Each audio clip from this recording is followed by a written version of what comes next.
ગિરિમથક સાપુતારા ખાતે મોન્સૂન ફેસ્ટિવલના ઉદ્ઘાટન સમયે ઉપમુખ્યમંત્રી હર્ષ સંઘવીએ બસ ડેપોની વ્યવસ્થાને લઈને કરેલી ટકોરની અસર હવે જોવા મળી રહી છે।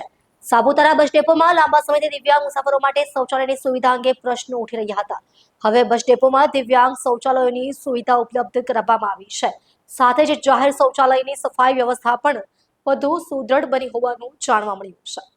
મોન્સૂન ફેસ્ટિવલના ઉદ્ઘાટન સમયે ઉપમુખ્યમંત્રી હર્ષ સંઘવીએ બસ ડેપોની મુલાકાત દરમિયાન દિવ્યાંગ શૌચાલય બંધ હોવા સહિતની વ્યવસ્થાઓ અંગે સંબંધિત અધિકારીઓને ટકોર કરી હતી અને સામાન્ય મુસાફરોને અગવડ ન પડે તે માટે તાત્કાલિક વ્યવસ્થા સુધારવા સૂચના બાદ ડાંગ જિલ્લા પંચાયત પ્રમુખ રાજેશ ગામિતે સાપુતારા બસ ડેપોની આકસ્મિક મુલાકાત લઈ સ્થળ પરની વ્યવસ્થાનું નિરીક્ષણ કર્યું હતું।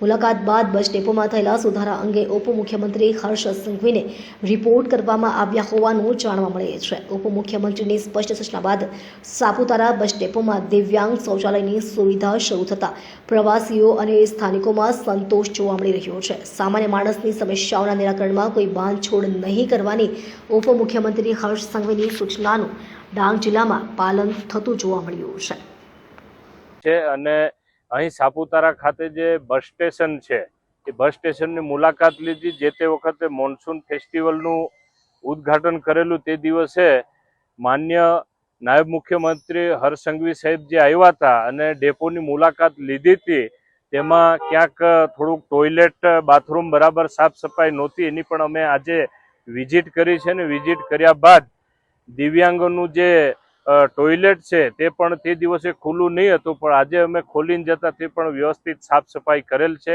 અને ડેપોની પણ મુલાકાત લીધી ને સાપુતારામાં આજે ખૂબ એવા પ્રવાસીઓનો પણ ઘસારો થયો છે અને ખૂબ સારું એવું વાતાવરણ પણ છે અને અમે આજે મુલાકાત લીધી છે।